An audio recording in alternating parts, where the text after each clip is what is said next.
Vamos para a letra C, exercício 3, para praticar bastante exercício, hein? Vamos lá.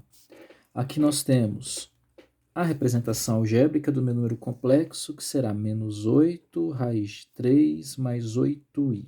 Então, Z igual a menos 8 raiz de 3 mais 8i, a forma algébrica. O ponto que representará esse número complexo vai ser a parte real, menos 8 raiz de 3, e a parte imaginária 8. E aí eu vou colocar esse ponto lá no plano, chamado plano de Archangel's, plano complexo.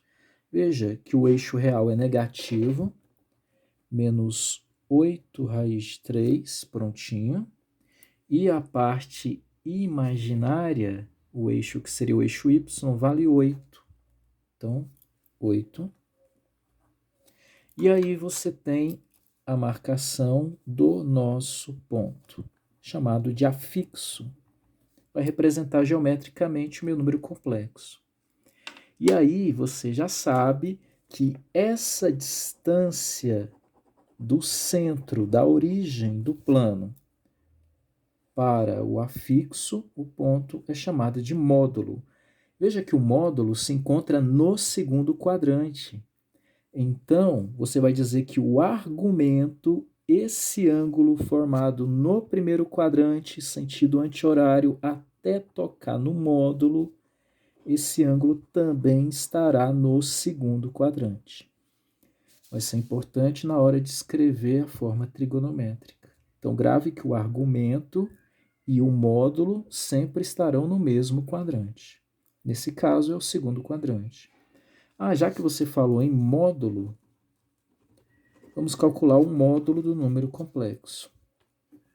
O módulo do número complexo vai ser a raiz quadrada de a ao quadrado, faça a parte real ao quadrado, menos 8 raiz de 3 ao quadrado, mais a parte imaginária, 8 ao quadrado. Então, o módulo do meu número complexo vai ser igual a... Veja que esse quadrado está valendo tanto para o menos 8 quanto para o raiz de 3. Cuidado. Menos 8 ao quadrado é 64, vezes... Raiz de 3 ao quadrado é raiz de 3 vezes raiz de 3 da raiz de 9, e a raiz de 9 é 3. 8 ao quadrado é 64. Então, o módulo do meu número complexo é multiplique 3 vezes 4, 12, vai 1. 3 vezes 6, 18, e 1, 19, mais 64.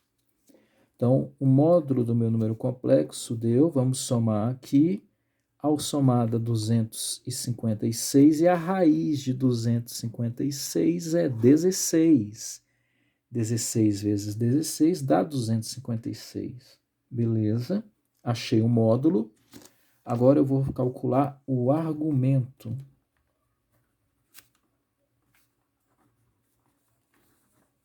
Prontinho, para calcular o argumento, eu vou utilizar seno do ângulo, porque o argumento é o ângulo, hein?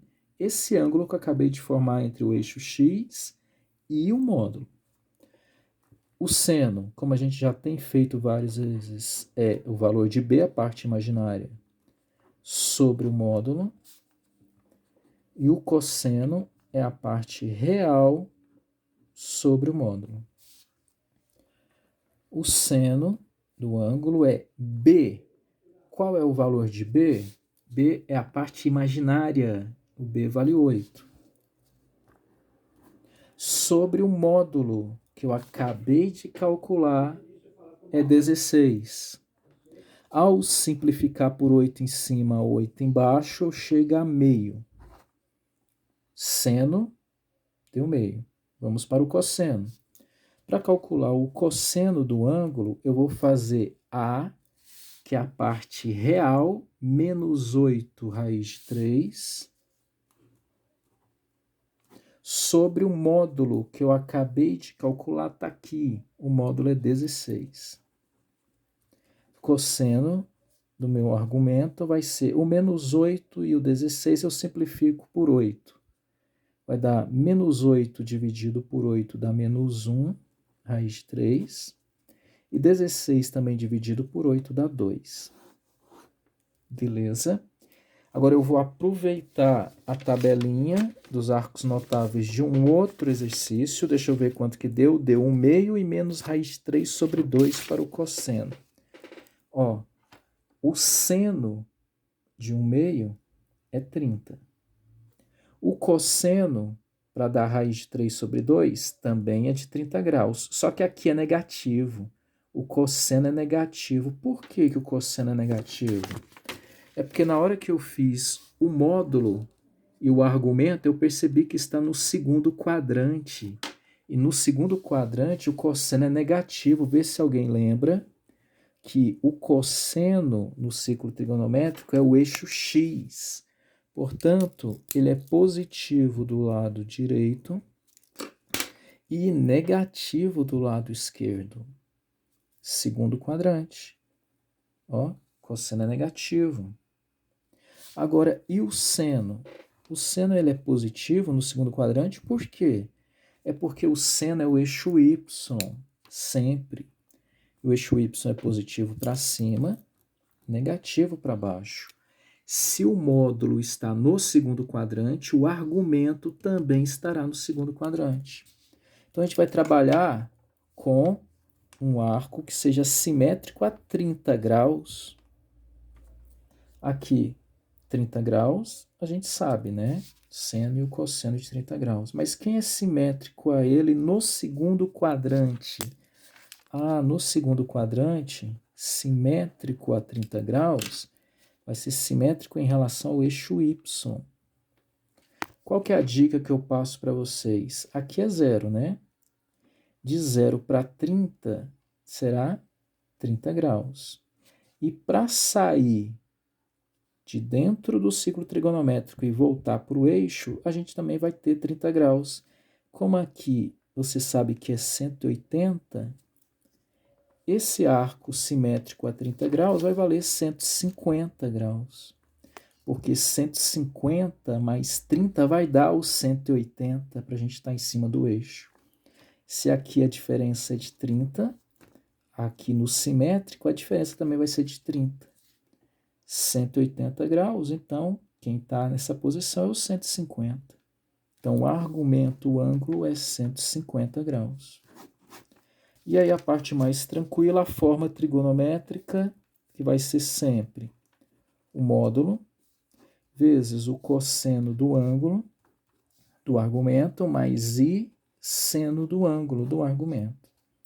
Então, o meu número complexo na forma trigonométrica, o módulo, deixa eu dar uma olhada e rever que ele valia 16, beleza. O cosseno do ângulo que eu formei no segundo quadrante, lembrando, né, que como ele está no segundo quadrante, eu já sabia que ele seria um ângulo maior que 90 e menor que 180.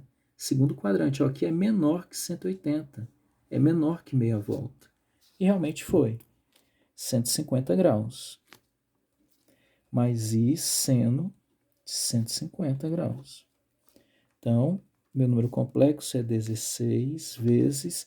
Ah, e os 150, se você quiser, você pode transformar em radianos. Nas provas, eles costumam colocar em radianos. Então, eu divido por 180 e multiplico por π. É a maneira rápida de transformar em radianos. Corto os zeros. 15 dividida por 3 dá 5, 18 por 3 dá 6. Deixa eu dar uma conferida. O π radiano é 180 dividido por 6 dá 30.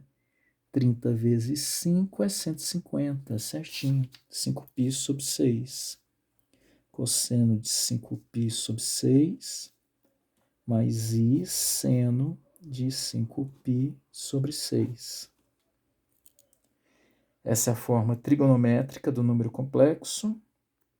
Aí nós tivemos a forma geométrica, destacando o ângulo no segundo quadrante.